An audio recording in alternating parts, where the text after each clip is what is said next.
உண்மையான குர்பானி எது? குர்பானி இப்பொழுதுதான் நம் தியாக திருநாளை கடந்து வந்திருக்கின்றோம். அல்ஹம்துலில்லாஹ்.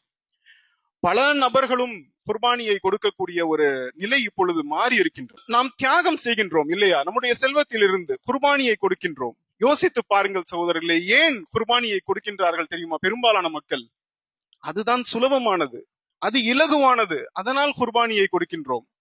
அவர்களிடம் நீங்கள் போய் சொல்லி பாருங்களேன், குர்பானியை கொடுக்கின்றோமே, ஃபஜருக்காக தூக்கத்தை நீங்கள் குர்பானி கொடுங்கள் என்று சொல்லி பாருங்கள், தயங்குவார்கள். ஒரு ஆடு என்ன, 2 ஆடு சொல்லுங்க, நான் கொடுத்துடுறேன். ஃபஜருக்கெல்லாம் எந்திரிச்சு வர்றதெல்லாம் கொஞ்சம் சிரமம். 5 வேளை தொழுகைகளா? 2 வேளைன்னு ஆக்கிருங்க, வேணா 2 வேளைக்கு வேணா முடிஞ்சா வந்துடுறேன். 5 வேலையெல்லாம் சிரமம்.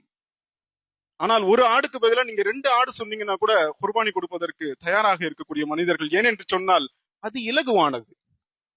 தாய் சொன்னார், தந்தை சொன்னார், இவர் சொன்னார், அவர் சொன்னார் என்று வரதட்சணை வாங்கக்கூடிய இளைஞர்களே, உங்களுடைய அந்த ஆசைகளை குர்பானி செய்யக்கூடாதா என்று கேட்டு பாருங்கள். அதை குர்பானி செய்வதற்கு தயாராக இல்லை.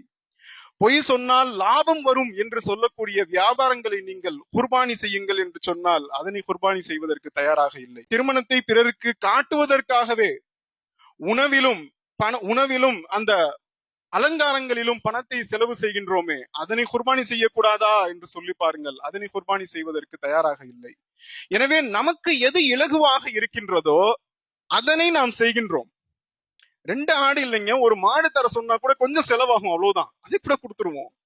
ஆனால் இந்த குர்பான், இந்த தியாகங்கள் எல்லாம் செய்வதற்கு நாம் தயாராக இல்லை என்று சொன்னால், அன்பிற்கினிய சகோதரர்களே, நாம் முழுமையாக இன்னும் இந்த மார்க்கத்திற்குள் நுழையவில்லை.